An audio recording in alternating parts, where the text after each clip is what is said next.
Want to have your own business but don't want to start from scratch? Franchising might be the answer you're looking for. Welcome to the Level Up with Nick Lopez show. The show that brings you thought leaders in business, franchising, and high-performance personal development. Whether you're a buyer, seller, franchisee, franchisor, or a consultant, find everything you need to know about franchising right here. Own a business without the pain and financial losses that come with creating it. Find the time, freedom, and financial independence you can have through entrepreneurship. Learn how franchising can help you get there. Listen up and get ready for another episode of the Level Up with Nick Lopez show.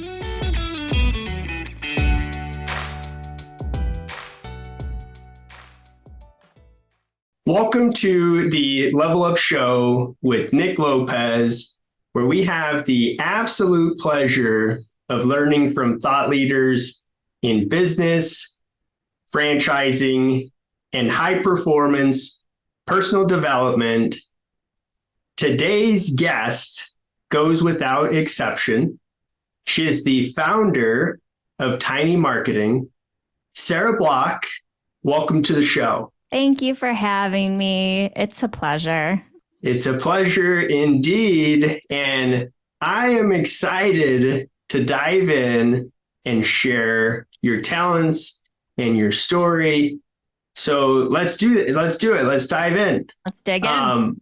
Where did you get started in marketing? Oh, I started as a wee baby in 2008 working in building product marketing. And I just really couldn't get away from construction and buildings in general, because I have lived a lot of life in construction, building materials, real estate, that kind of thing. I started at this place I won't name, but it was awful. And then I undisclosed. Yes, undisclosed. We don't need to know. It's like the origin of my villain era. And then I started as a marketing department of one for a 7-company group, which is the story you know about. And that's when I built out my system that came to become Tiny Marketing, because I had 7 presidents breathing down my neck saying we need to hit these goals. And it was just me. So I built out my system, the Tiny Marketing Framework, which is streamline, systematize, automate AI, added AI more recently, and then outsource anything that you can't do internally. And that is a lot of what we're talking about today, is how to do that, how to utilize your internal resources, and then what do you do when you don't have them? Oh my gosh, right? So much could be said for that. But what I love is that you started in humble beginnings. Yes, I'll very humble. Undisclosed beginnings. Undisclosed, humble. Oh, I also got fired from that job, so extra humble. Wow. Yeah, that was a crazy, crazy time. I wish I was an employee just so I could say I got fired.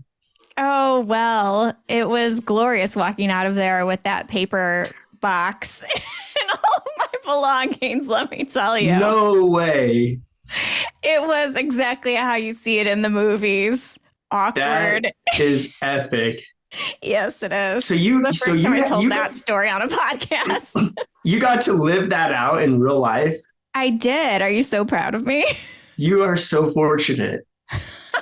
Yes, I'm so fortunate. That was actually the reason I ended up starting a business, because I never again wanted to have just one stream of income. Wow. So I started freelancing after that on the side while working full time in head of marketing roles, corporate. And then in 2020, I started Tiny Marketing full time, and it's done really well. Absolutely. And the other part that I love is that when you standardized and created these processes that have created, this incredible content machine, you can take an infrastructure from nothing and build a really powerful marketing department. Yes, that is where I Okay. thrive. That is Yeah. where I thrive is you have nothing. Okay, let's build this, baby. Let's go. Let's go. So that's the world of franchising, right? I'm constantly in startup mode, launching new entrepreneurs into our platform. So I love all of that.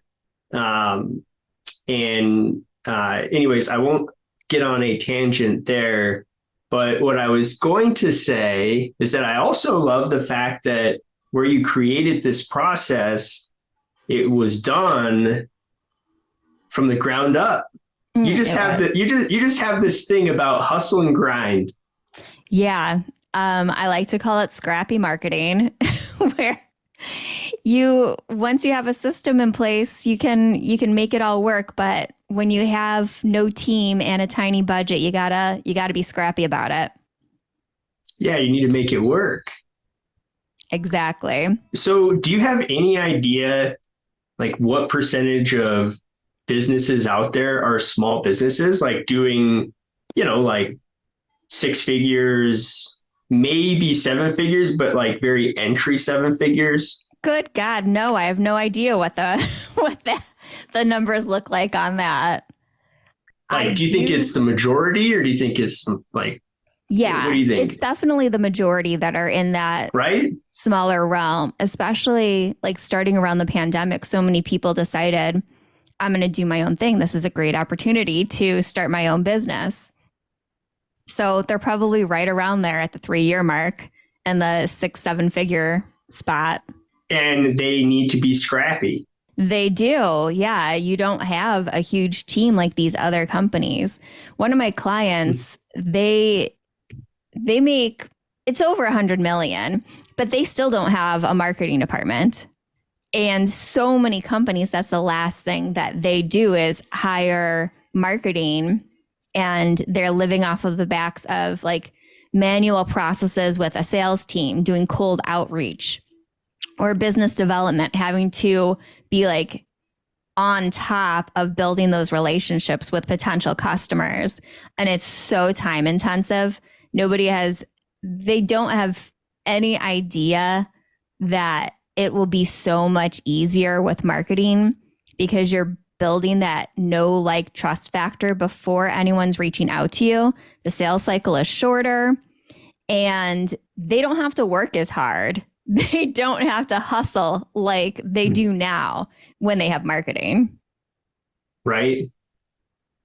Yeah. 90% of the time, it's sales or business development. That's like, please, Sarah, help me. Yeah. Just begging. Right. Mm-hmm. That's awesome. So I want to dive in and talk about, what this process was like, right? Because you worked for a holding company that owned something like 7 different companies, and it had 0 people in marketing until boom. Yeah. There's Sarah, and you are marketing for 7 brands.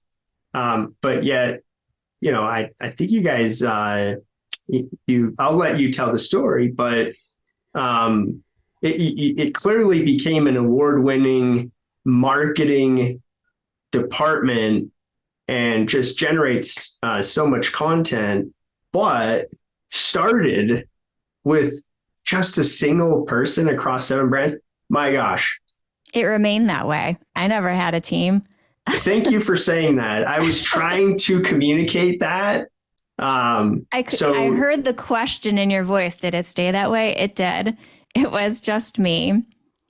And it was the framework that I built. I'm telling you, it started off with me just being overwhelmed, sobbing in my cubicle because I was being pulled in too many directions.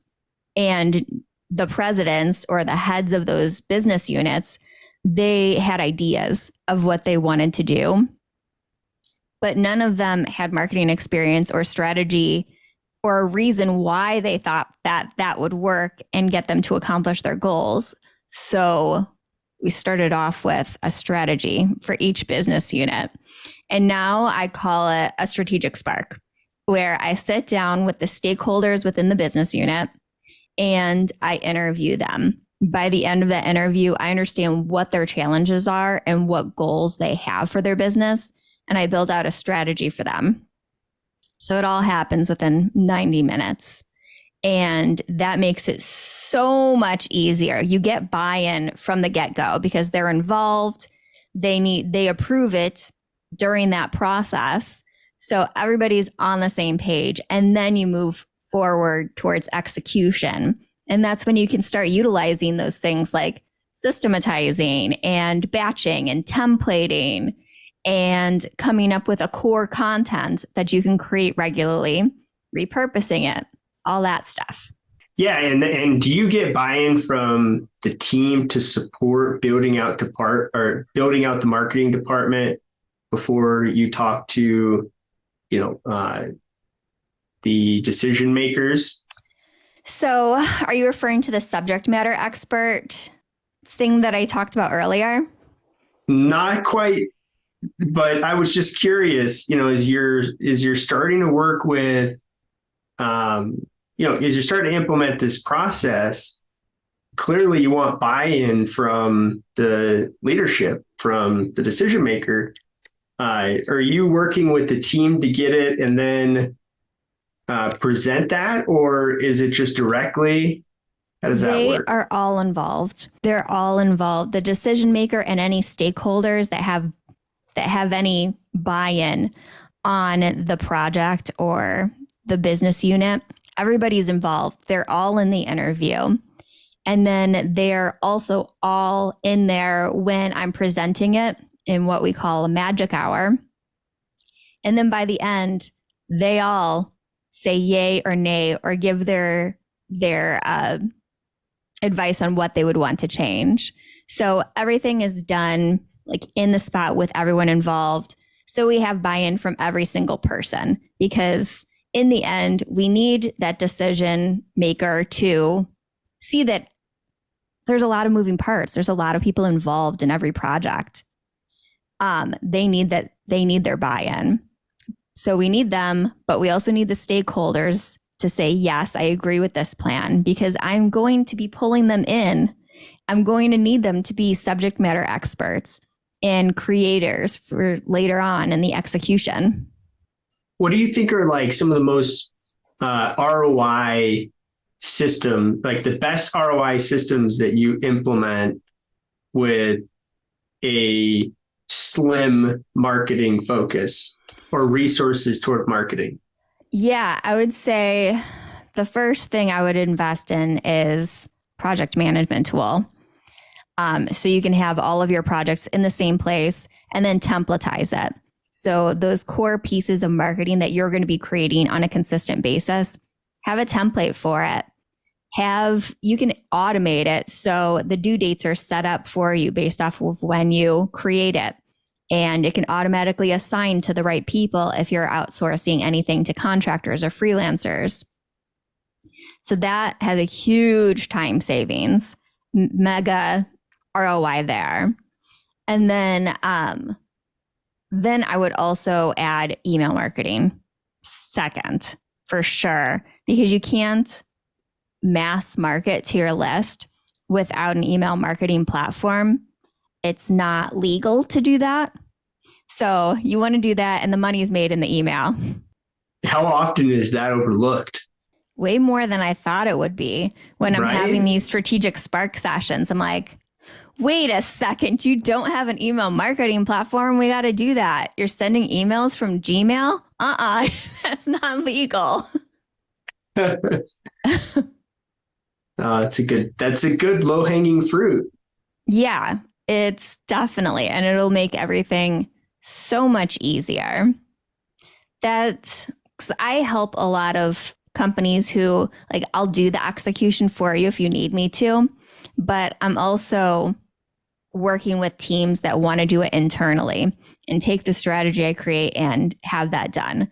So I'll help them set up the systems, figure out what tools they need, set up the automations so you don't have to do any manual processes that can be done by a robot. Find any AI that would make sense for them. Set that all up ahead of time so it's smooth sailing. I don't want to see anyone fail on my strategy. Right? Exactly. You mentioned project management tools. What project management tools do you recommend? I use Teamwork, which is really robust. And I started using that when my team got a little bit bigger and I needed more ability to use templates. And there's a CRM attached to it. And there's a chat, so I can chat with my freelancers in there. So it makes it so easy. But when you're first starting out, Trello, super cheap. ClickUp, that works perfectly well. Asana. I've worked in pretty much every project management tool. Any of them will work.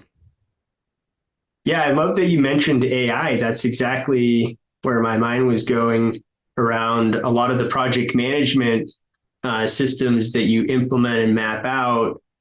My gosh, now if you're doing it, you're at such an advantage because of AI. Yeah, it makes it so much easier.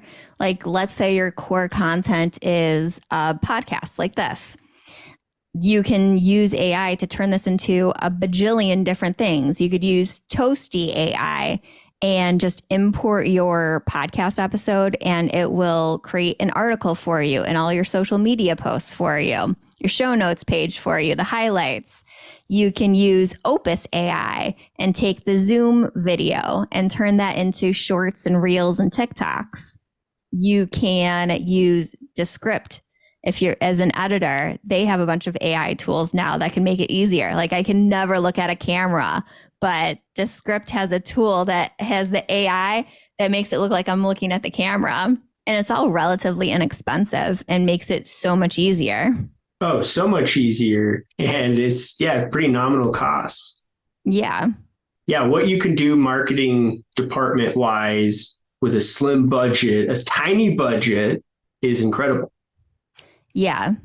A lot of us are on our own. I'm talking to like 0 to 2 person marketing departments is my bread and butter where I like to work. And they need to be as streamlined as possible and automate everything that they can. And so many people that follow me or listen to my podcast, Tiny Marketing, they are solo entrepreneurs. And so it's just them doing all of the client deliverables, but also all of the work for their own business. So they need to be extra scrappy. Right? Do you do anything platform wise that evaluates competition? Do I have a tool that evaluates competition? Yeah, just competitive benchmarks on SEO or, SEMrush does that really well if we're talking SEO. I think it's BuzzSumo is a good way to check against your competitors too. Yeah, that's fantastic. Yeah. Yeah. SparkToro is another nice one, which is by the same people as Moz, but they can look at like your competitors' YouTube channels and see what other channels that their subscribers are looking at. So that's helpful also. Absolutely. Are you recommending any BI tools? No, I don't have any. Yeah, because pulling all this together, right? Yeah, let me think. What do I do? It's not a Google dashboard. What is that called? Oh, Google Analytics. Not that.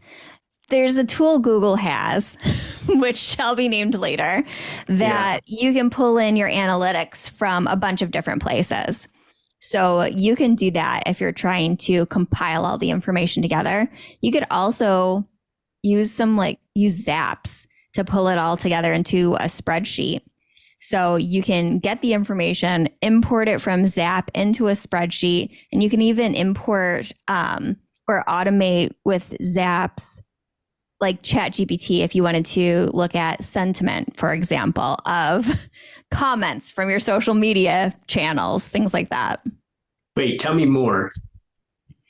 So if you were to pull in comments from your social media accounts, or let's say your reviews from Google, you can create a Zap that connects that spreadsheet to ChatGPT, requesting it to judge the sentiment of those reviews or those comments. That is awesome. Yes, gotta love I love AI. that. Yeah, that is incredible, right? And that's just the tip of the iceberg. And that's all done with pretty economical tools. And Yeah. I That's like love how $30. yeah, right. Just like going through an exercise, there's many ways to skin the cat. And clearly, you being a professional in the space, it's like you're thinking through like, oh, here's, this solution and that solution. And that's really the power of the marketplace today and where technology is at. And the good news is technology is compounding at an incredible rate.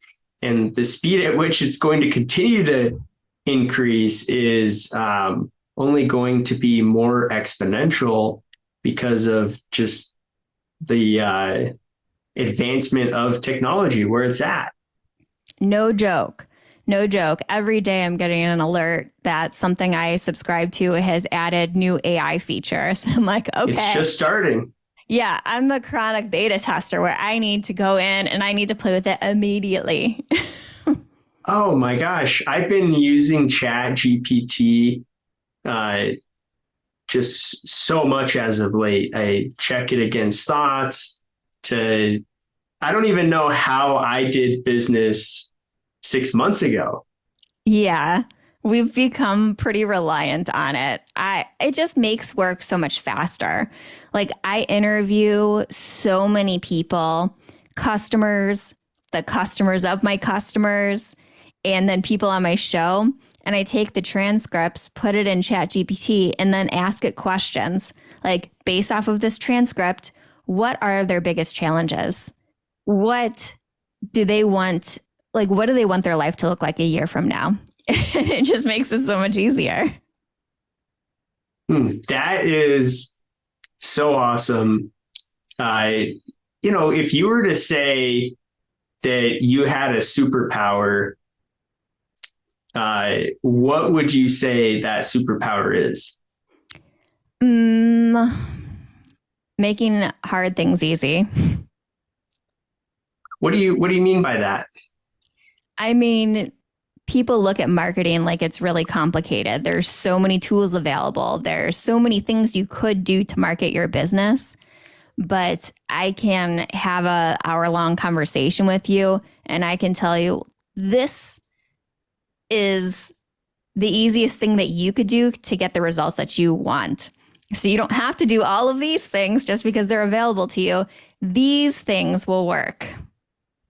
For your particular situation, your business. Yeah, definitely a customized situation. Everybody has their own team, their own resources, their own tools. So it's always a customized situation. But after having a conversation with them, it's fairly easy for me to say, this is the channel you should be on.